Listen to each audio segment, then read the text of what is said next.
একবার যদি শুরু করি ফিতা কাটতেই থাকবো। আমার কাছে আমার চোখটা অনেক সুন্দর, আমার চুলগুলো অনেক সুন্দর। আমি তোমায় দিলাম আমার আকাশ হালকা নীলচে আলো।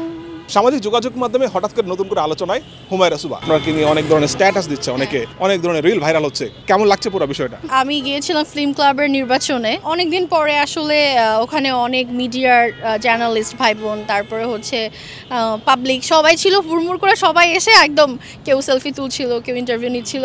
সো বিষয়টা অনেকদিন পরে ভালো লেগেছে। একটু মিডিয়া থেকে একটু দূরে ছিলাম, বাট এত ভালোবাসা দেখে দেন মনে হচ্ছে যে খুব রিসেন্ট কামব্যাক করে ফেলবো। কিন্তু সেখানে তো অনেক আর্টিস্ট ছিল, মানে সাংবাদিকরা কেন ওদেরকে না ধরে আপনাকে ধরলো? মেবি হচ্ছে অনেকদিন পর আমাকে দেখে সারপ্রাইজ হয়ে গেছে এন্ড সবাই তো আমাকে লাইক করে, পছন্দ করে, ইটস ব্লেসিং।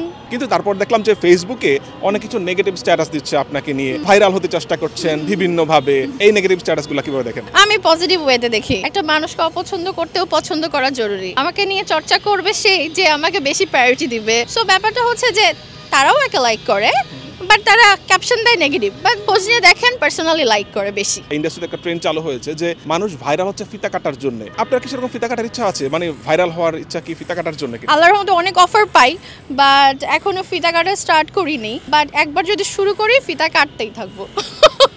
তার মানে টার্গেট আছে ফিতা কাটার। আমাকে যদি হচ্ছে তারা মনে করে ক্যাপাবল তাদের দোকান বা তাদের ব্যবসা প্রতিষ্ঠান উদ্বোধন করানোর জন্য, ব্র্যান্ডিং করানোর জন্য, ডেফিনেটলি আমি যাব, কেন যাব না। আপনি নিজেকে প্রমাণ করবেন আপনি সুন্দরী, 2 মিনিট সময় কিভাবে বলবেন? কজ আমার মনটা একদম বাচ্চাদের মতো এন্ড আমি অনেক ভালো মানুষ, ঠিক আছে? আমি অনেক রুড বা অনেক রাগী একটা মানুষকেও হাসাইতে পারি। এটা হচ্ছে আমার সৌন্দর্যের সব থেকে বড় গুণ, যে আমি খুব ভালো মন মানসিকতার একটা মানুষ, যার ভিতরে নেগেটিভিটি অনেক কম অ্যান্ড সুন্দর। অবভিয়াসলি আমার কাছে আমার চোখটা অনেক সুন্দর, আমার চুলগুলো অনেক সুন্দর, আমি একটু নাদোষ নুদোষ অ্যান্ড আমি অনেক সুইট করে কথা বলি, এটাই আমার কাছে সৌন্দর্যের উদাহরণ।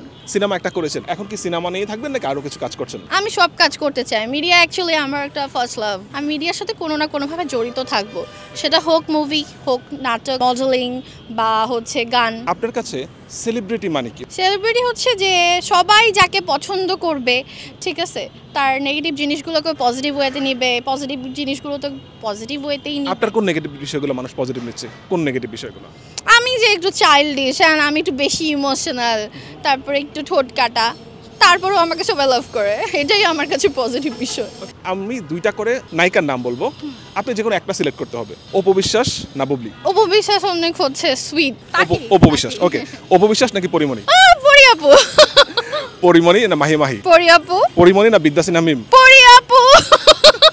পরিমণি নুসরাত ফারিয়া? ডিফিকাল্ট, বাট পরি আপু। পরিমণি পূর্ণিমা? পরি আপু। পরিমণি না হুমায়রা সুবা? দুইজনেই। একজন বলতে হবে। আমি। তার মানে হচ্ছে বাংলাদেশে যত নায়িকা আছে আপনি নিজেকে সেরা মনে করছেন? অ্যাকচুয়ালি নিজেকে না ভালোবাসলে মানুষকে ভালোবাসা যাবে না।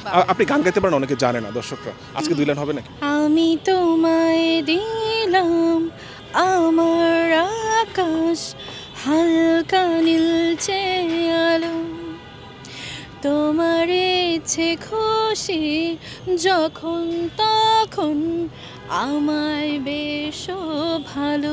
আজকে আমি দেখছি আপনার একটা শুট চলছে, কি ছিল এই শুটটা? এটা হচ্ছে ম্যাগাজিনের প্লাস হচ্ছে কিছু ড্রেসের শুট হচ্ছে। মানে আমার মজা লাগছে যে অনেকদিন পরে হচ্ছে আমি ব্যাক করছি অ্যান্ড মডেলিং স্টার্ট করেছি।